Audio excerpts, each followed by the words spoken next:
Welcome in.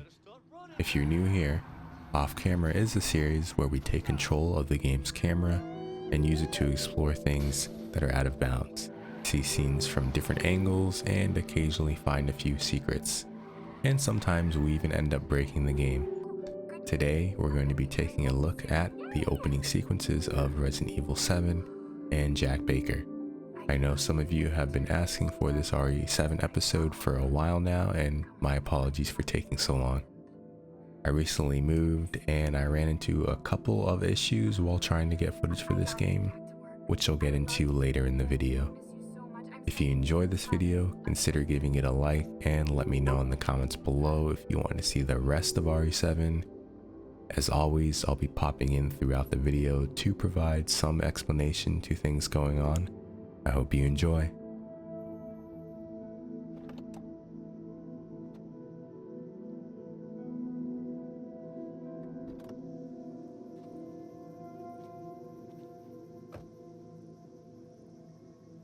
This is the place. Now we get a nice 360 view of the Baker estate, which is massive, by the way.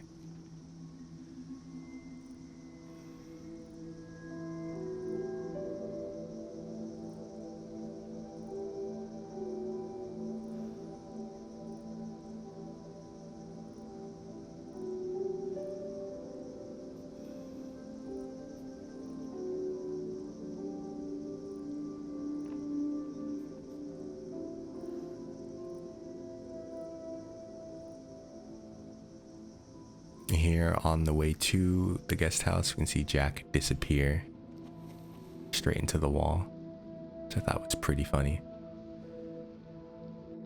Now we have when you're viewing the VHS and you're playing as Clancy, who is also headless, unfortunately. Get out of the way. We take a little look at his fanny pack. You're unable to see, you can actually see Clancy's from Belfast. A neat little fact. So, why are we in hell this time? Do you ever prep? So you have once you find Mia in the guest house, but she disappears. You actually see her waiting on the stairs for you to initiate the cutscene once you get close enough.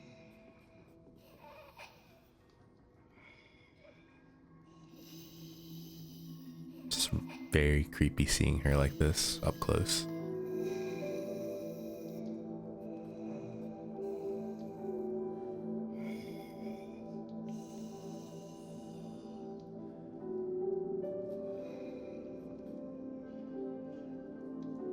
And funny enough, during this whole sequence, Ethan's car is still loaded out in the distance. So now we have, once you start to climb the ladder in the guest house after your hand is cut off, you can actually see Mia just load in here, standing on nothing.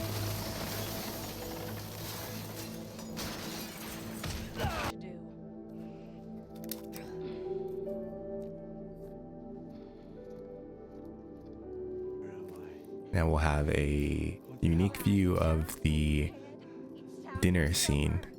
We get to see a couple characters load out when they leave. Eat it. It's good. Those old bitch wasn't no good if it hit him. Oh, yes. That boy's got to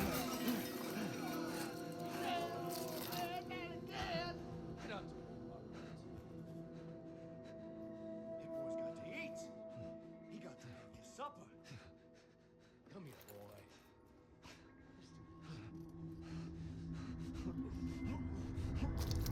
Shit, oh, shit, oh, shit. He's not eating it, Jack. He's not eating it. Get the hell up, I'm racing for him. Get the hell out of here. You're a son of a bitch. Oh, I can't believe it. You son of a bitch. He's not eating it. He's not eating it. Feast.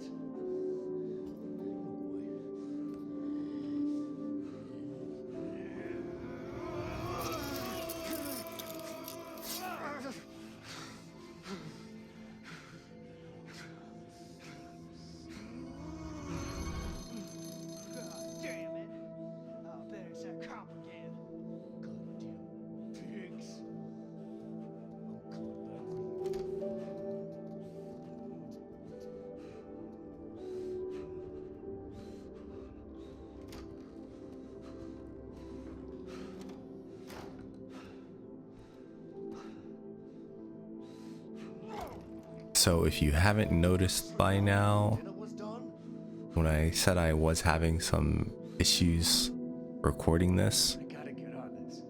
Ethan's head is tied to the camera in more ways than one based on the tool that I'm using. So even though we're taking the camera, moving it around, Ethan's head is still tied to it. So wherever we go with the camera, technically Ethan's head is there, which will cause the game to think that we're actually standing there, which causes some issues. As you just saw, we didn't even get out of the chair before Jack came back into the room.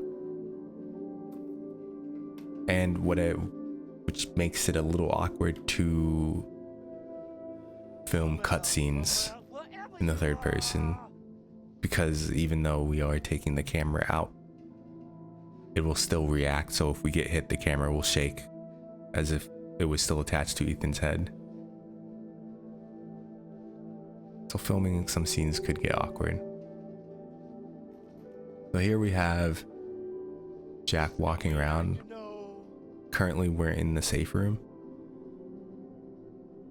And it's interesting, like, you can really see this is a prototype for the stalker mechanic that we see down in later games in RE2 Remake and Resident Evil Village. Jack patrols a small area, and like Lady D, he will roam the unloaded parts of the map, unlike Mr. X, who patrols a wider area, but when he comes to an unloaded part of the map, he will instantly skip around and go to the next loaded part of the map and continue his pursuit. Here we have again another breaking the game because Ethan's head is the camera while we're moving it around.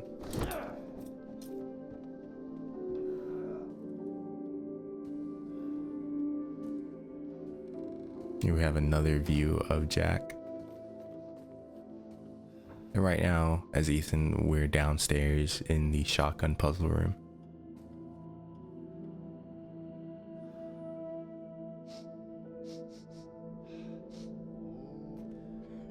I can smell you.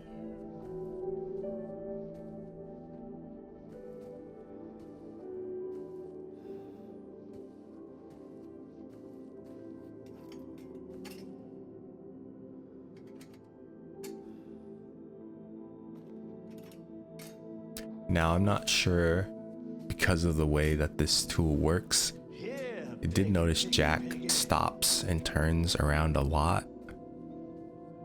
which I'm unsure if he does that regularly or if it's because we're looking at him technically as Ethan, he just can't see us.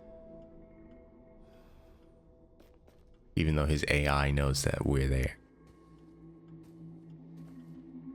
You know I'm gonna find you, right? And here we'll see Jack just goes into a completely different part of the house and then just unloads. So unfortunately, he's not truly always there.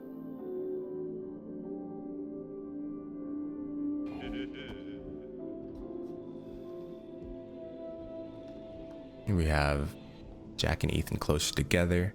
Wanted to see if he reacted to gunfire. He might speed up, get to the location faster, but it doesn't look like that.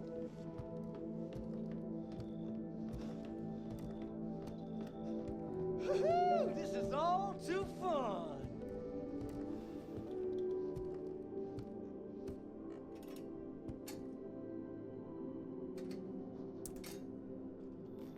Because we can take Ethan's head and the game will think that we're physically standing there, we can have some fun with Jack and shoot him without him even knowing,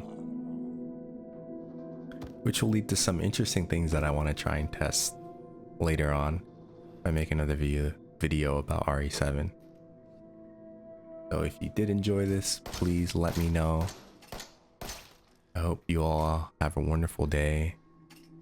And as always, until next time, take care.